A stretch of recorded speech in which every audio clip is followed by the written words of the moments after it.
Civil Media. Новиот закон за основно образование е за поздравување и ние како Здружение Инклузива навистина ќе дадеме напор за промоција на овој закон, затоа што според нас време беше да се донесе законска обврска децата со попреченост да бидат вклучени еднакво со другите дечиња во редовниот образовен процес. И досега кај нас се практикуваше вклучување на овие дечиња, но се оставаше на родителот да одлучи дали сака неговото дете да е во редовен образовен процес или во посебно училиште или посебни паралелки. Сегрегацијата на овие дечиња допринесува да бидат исклучени понатаму во системот. Значи не да бидат еднакви со другите, туку се поголемо исклучување во посебните училишта, само таа категорија не се вклучени со другите дечиња, но и понатаму во процесот на нивното образование во средни училишта или на факултетите, тие мора да се вклучат со другите. И доаѓа до еден отпор и од наставниот кадар, но и од другите деца, ученици или возрастни луѓе, затоа што не е подигната јавната свест за овие луѓе. Овој закон ќе донесе многу промени, позитивни промени, но и уште на стартот се соочуваме со отпор кон донесување на овој закон. Зошто е тоа така? Научени се сите комплетно овие деца да не ги гледат во редовното образование. Постои отпор и кај наставници, постои отпор и кај родители во наводници здравите дечиња, најмалку отпор постои кај децата, учениците. Тие ги прифаќаат децата со попреченост и тоа е нешто што радува за понатаму.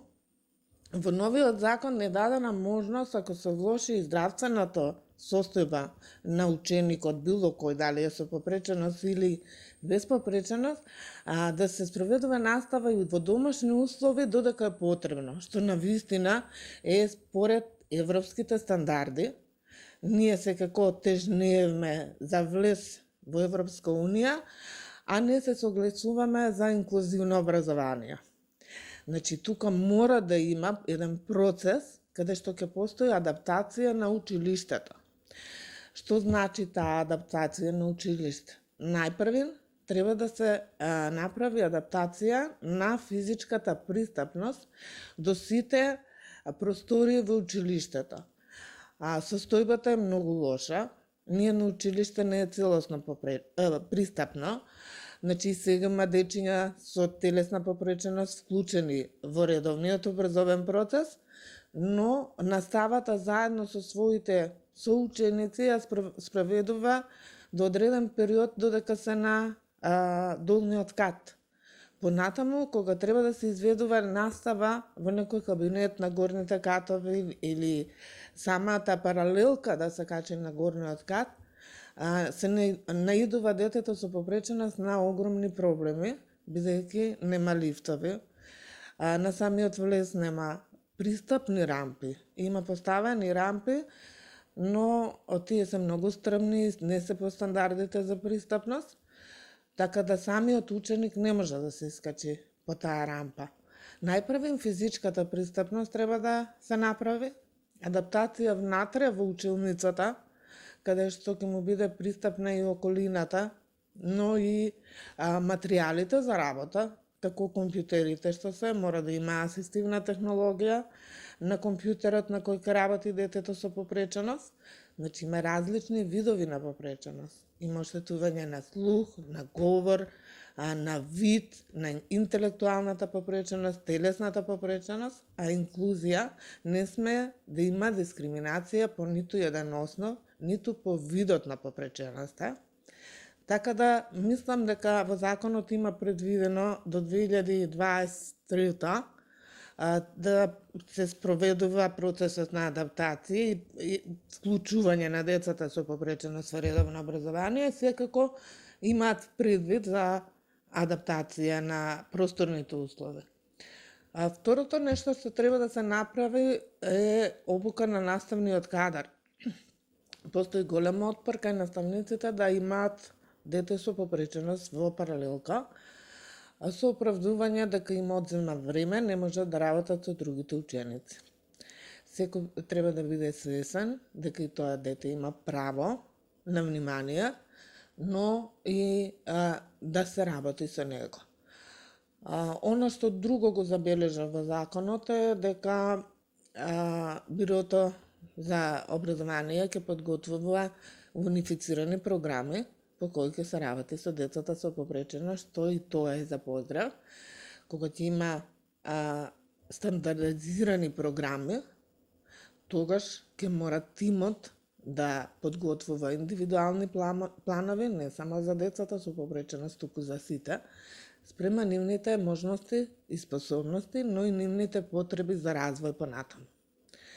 Значи, секако, овој закон може би не е идеален, може би ќе треба некои мали промени до донесувањето, но е многу подобар од досегашниот.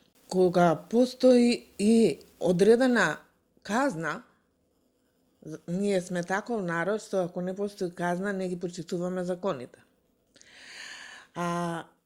Брзо ќе го направиме тоа. Значи, ако нема можност да се стави лифт во тој објект, има друга алатка која служи исто така за пристапност до било кој кат. Тоа се електромоторните транспортери, што се многу поевтини од вградување на лифтови, но тоа е една алтернатива, додека да се подготви теренот сосема како што треба. Затоа што во едно училиште кога има лифт не служи само за ученикот со попреченост, служи и за наставниот кадар, служи и за родителите кога доаѓаат.